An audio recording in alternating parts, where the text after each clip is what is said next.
ये chief minister के इस स्टेटमेंट के पीछे कोई इंटेलिजेंस इनपुट है या फिर ये पॉलिटिकल इनपुट है या फिर एक रस्मी तौर पर अपोजिशन पर लगाया गया आरोप कि जाति, क्षेत्र और भाषा के आधार पर विभाजनकारी शक्तियां जो जयचंद और मीर जाफर टाइप हैं ये तोड़ना चाहते हैं। देखिए, कार्यक्रम जो था वो सेना के सर्वोच्च अधिकारी के सम्मान में था, तो देशभक्ति से जुड़ी हुई बातें वहां पर होनी स्वाभाविक है और उसमें इतिहास और मुगल कालीन इतिहास जुड़ गया, इसलिए ये मामला सामने आया है। ये बात जग जाहिर है कि जयचंद और मीर जाफर को भारत में गद्दारों के रूप में सर्वोपरि माना गया है, ऐसा इतिहासकारों ने, बहुत सारे लोगों ने लिखा है। योगी आदित्यनाथ ने जो बयान दिया है वो उसमें आप ये मान सकते हैं कि वो जिन विपक्ष की पार्टियों पर भ्रष्टाचार के आरोप लगाते हैं ये उनसे जुड़ा हो सकता है और वो ये चाहते हैं कि हिंदू वोटों का बंटवारा ना हो, इसके लिए उन्होंने कहा कि विभाजनकारी लोगों से सावधान रहें। वो एक राज्य के मुख्यमंत्री हैं, उनके पास बहुत सारी जानकारियां भी आती होंगी और राजनीतिक व्यक्ति हैं।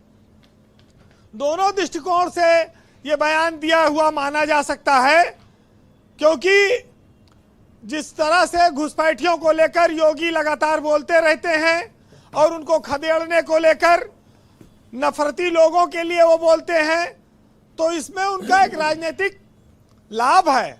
और वो SIR के मामले में भी उनके पास एजेंडा है कि वो जितना इस पर काम करेंगे उतना हिंदू वोट एकजुट होगा।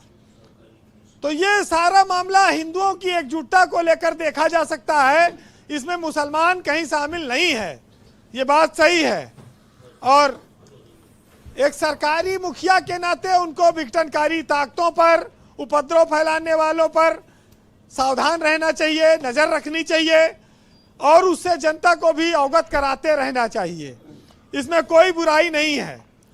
लेकिन बीजेपी के पास देखो मंदिर राम का बन गया है। अब हिंदुत्व वाले मुद्दे में ये एक धार नई अब आएगी कि विघटनकारी, आतंकवादी, मीर जाफर, जयचंद, ये सब चीजें चलती रहेंगी, कोई नई बात नहीं है।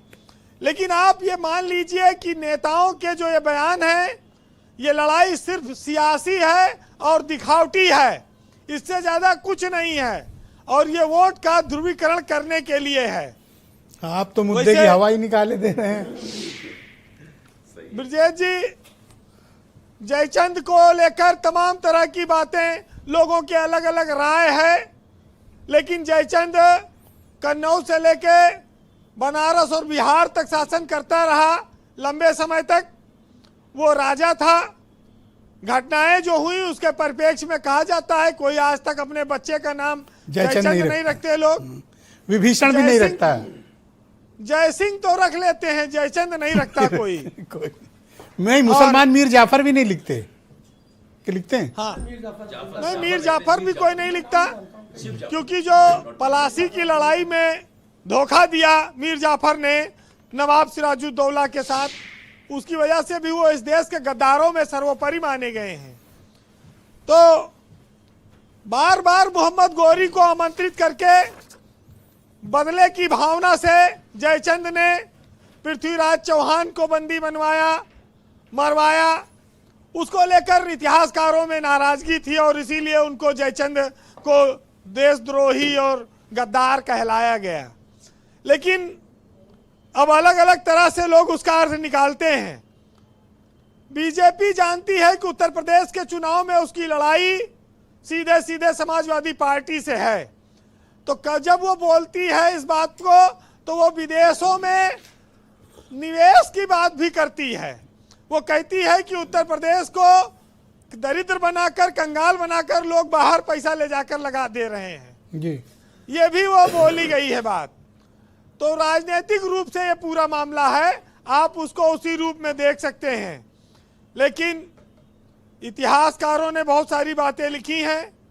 जब इस देश में जात के नाम पर फार्म भरे जाते हैं, अध्यक्ष प्रदेश बनाए जाते हैं, मंत्री बनाए जाते हैं, नौकरी दी जाती है, आरक्षण दिया जाता है, तो जात पात की बात कैसे मिट पाएगी?